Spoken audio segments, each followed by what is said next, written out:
बिस्मिल्लाहिर्रहमानिर्रहीम। अस्सलाम वालेकुम। आज की जो हमारी रेसिपी है वो है मटन बिरयानी मिसालेदार कराची वाले जिस तरह बिल्कुल सही रेसिपी दे रहा हूँ, सिंपल इजी तरीके से ज़रूर ट्राई कीजिएगा। चलो इसको बनाना शुरू करते हैं। सबसे पहले मैंने प्याज लिए हैं, तकरीबन 4-5 प्याज होंगे। प्रेशर कुकर में मैंने डाल दिया है, मुझे जल्दी है। आपको जल्दी नहीं है तो वैसे भी बना सकते हैं पतीले में। मैं प्रेशर कुकर का इस्तेमाल कर रहा हूँ। प्याज को आपने ज़्यादा ब्राउन नहीं करना, सोते करना है। जब आपका प्याज सोते हो जाए तो मेरे पास मटन है 2 किलो। 2 किलो इसमें मटन डाल देंगे। तकरीबन आधे किलो से ज़्यादा टमाटर हैं बग़ैर छिलके के। मैंने अभी मटन डाल दिया है। मटन डालने के बाद इसमें टमाटर भी डाल देंगे, लहसुन अदरक भी डाल देंगे। इसके बाद मेरे पास शान बम्बई शान मसाला है, वो भी डाल देंगे। 2 पैकेट डाल रहा हूँ। अगर 1 पैकेट है तो फिर आपको घर वाले मसाले इस्तेमाल साथ करने पड़ेंगे। ठीक है, मैं घर वाले नहीं कर रहा, यही सेम तरीका बना रहा हूँ।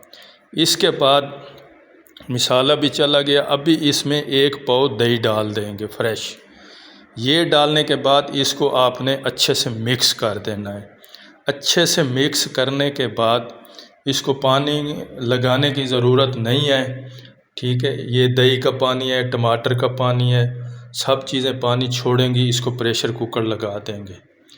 देख सकते हैं हमारा जो बिरयानी मसाला कोरमा तैयार हो गया है। अच्छे से हमारा गोश्त भी गल चुका है। अभी हम तैयार करेंगे। देख सकते हैं आलू मैं अलग से बॉयल कर रहा हूँ। पानी मैंने चावलों के लिए रख दिया है।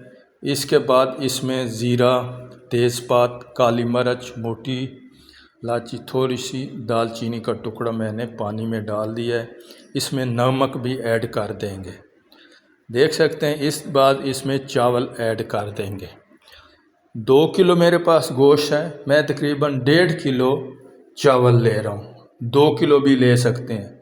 जब 2 किलो गोश्त में आप 3-3, 4-4 किलो चावल डालेंगे फिर आपको बिरयानी का मज़ा थोड़ी आएगा, नहीं आएगा भाई। ये सेम तरीका होता है। जब आप चावल एक कन्नी रह जाएं, इसको आपने उतार देना है। ये देख सकते हैं मैंने छान लिया है। अभी पतीला मैंने खाली कर दिया है। इसके बाद सबसे पहले जो हम मटन का कोरमा बनाया है वो ऐड कर देंगे। आधा मैं सबसे पहले ऐड कर दूंगा, आधा रहने दूंगा। देख सकते हैं। इसके बाद जो मैंने आलू बॉयल किए हैं वो इसमें ऐड कर देंगे आधे। इसके बाद मैंने चावल आधे ऐड कर दिए। सबसे पहले गोश्त डाला है, वो डालने के बाद ऊपर आधे चावल डाल दिए हैं।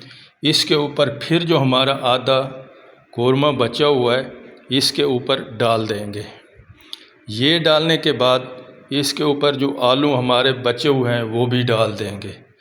इसके बाद जो चावल हमारे आधे बचे हुए हैं वो भी हम ऐड कर देंगे।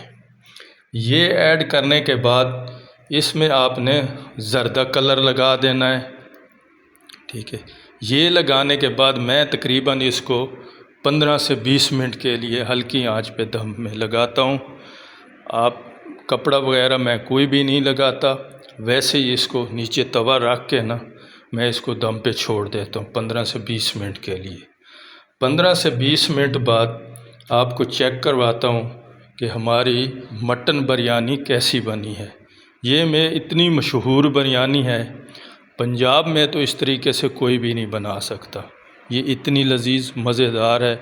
लोगों, उम्मीद करता हूँ आपको ये रेसिपी अच्छी लगी होगी। अच्छी लगी है चैनल लाइक करें, सब्सक्राइब करें, अपने बहन भाइयों के साथ शेयर करें। मुझे दीजिए।